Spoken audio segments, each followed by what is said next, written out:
Ladies and gentlemen, will you please welcome the winners of the BAFTA for Outstanding Debut by a British Writer, Producer or Director. Please welcome the writer and director of I Am Not a Witch, Rungano Nyoni, and producer Emily Morgan.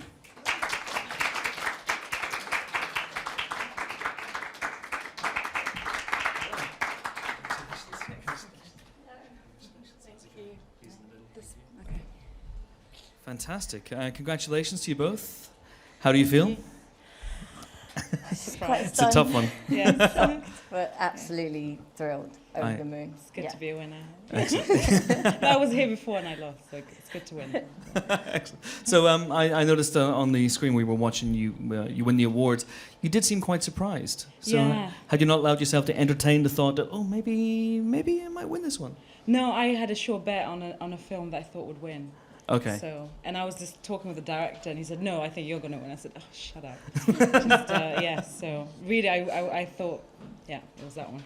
Fantastic. So this is an incredible debut. I Am Not a Witch. It's a very ambitious film for a low-budget British film as well. Can you talk about the idea behind the film and the genesis of it, and getting this film made in this country, which is quite... It's a big question. It is a big question. It's about 14 questions in there. No, the idea just came. I was writing a long time. It was about 3 years, because I'm a slow writer, and also it started off with like short stories based on women I knew who lived in Osaka. So, and then it just expanded from there, and then it became Witch after a long, torturous journey, and then we started production. When? We started shooting in October 2016, and I came on board much later in the process once Rungano had developed it, and just thought it was an incredible script. And then luckily the funding came together from the UK mainly, which is hence becoming a British film. Yes. And we also had funders in France through the CNC, and in Germany through the Berlin World Cinema Fund, and also the Hubert Bals Fund, which is linked to Rotterdam Film Festival. So it's a European collaboration as well as being British. Absolutely. And Rungano, I read an interview with you where you say that one of your influences is Michael Haneke, but also... I'm laughing because my films are not anything like Haneke. Yeah. But I thought you were laughing because you knew where I'm going next. I know what. Also, The Craft.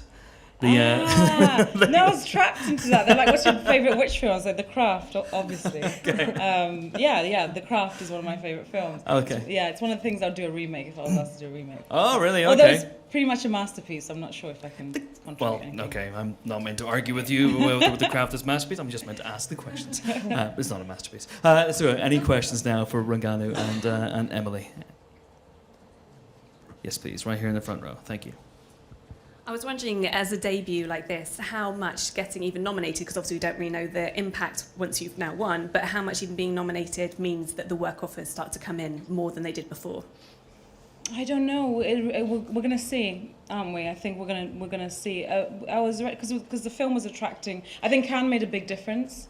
So from Cannes it was like nothing, tumbleweed, and then suddenly it was like a lot of like emails and everyone wanting to be my best friend. So it was really nice, felt really special. So I'm hoping that it does amount to something concrete. But I'm always like Emily knows I'm really careful and dubious. But I hope it makes a difference.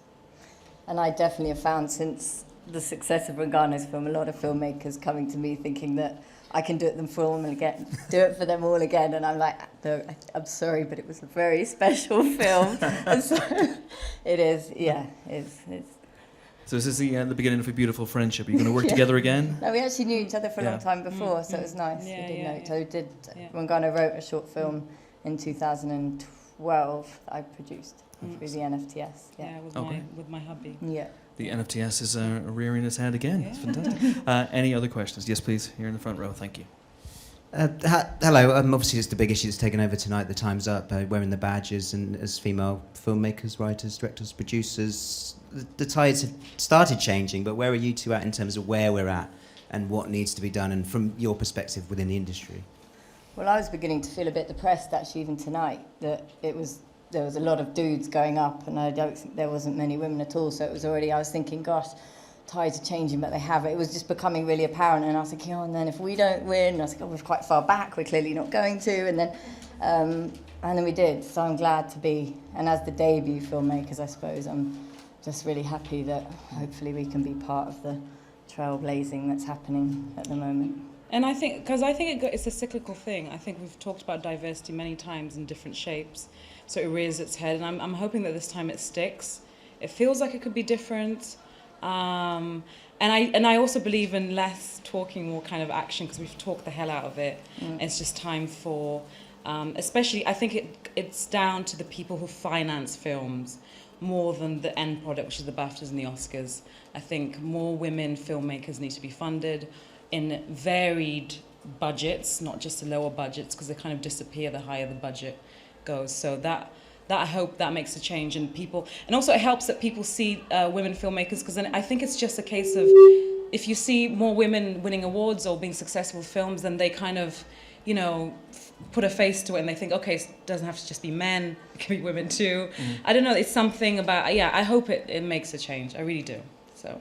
And yeah, and I think that's exactly it, that it's as much about women as well, realising they can be in that space and empowering, you know, young female filmmakers to have the faith that they can do it and the belief in themselves. And thinking it's possible, because when I started out, I thought, again, I didn't think I would get money because, it's just because you don't see people like you. So you're really dubious and you're really skeptical. And all you have when you don't have any connections is your pride. So you just think no one's going to give me anything, and you're prepared for a fight. And I was really pleasantly surprised that I was supported. So, and I hope there's not more people so through people seeing my example, then they can at least apply and try. So where next? Are you working on anything right now? No, I'm not. Okay. Enjoy tonight. That's Craft remake. Yeah. Craft remake. That's where we're going. Fantastic. Remake. Thanks once again. Congratulations once again. Please Thank give it up. you. Rungano Nyoni and Emily Morgan. Thank you so much. Ladies and gentlemen, you're watching Hey You Guys! Hey You Guys, huh? Hey, you guys. Is that from the Goonies? It is indeed, yes. Nice. Hey,